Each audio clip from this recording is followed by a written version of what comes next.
My major concern was always protecting people, protecting our case officers who were going into situations that might be dangerous, but importantly, protecting the foreign people that we were meeting with, who were very often risking their lives. If you were working in Europe and you were meeting with a clandestine source at a cafe, your biggest concern might be that your next door neighbor was going to wander into that cafe at that moment and say, "Hi, Bill," when you weren't Bill. And that kind of casual stumbling upon people was an issue. And so you'd wear what we called light disguise.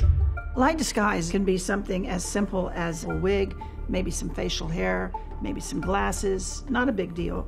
The other extreme is advanced disguise that you would use for up close and personal for an extended period of time. This is a series of photographs of when I met George H.W. Bush in the Oval Office and revealed to him that I was briefing him wearing a mask. If we're looking at a man and we want to change the way he looks, start at the top, and the first thing that comes up is hair. What's he got and what do you want to do with it? If he has curly hair, you want to go straight. If he has dark hair, you might want to go light. If he's young, you might want to throw in some gray. If he's old, you might want to cover up the gray.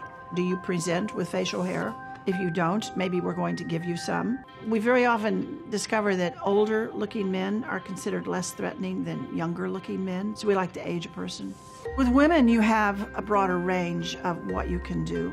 You also have one extra step. You could turn a woman into a man. I would mention that it's almost impossible to turn a man into a woman.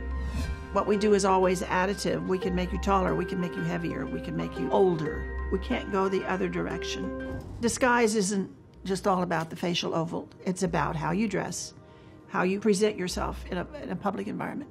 In terms of behaviors, there are a lot of small actions that give us away. The way we eat.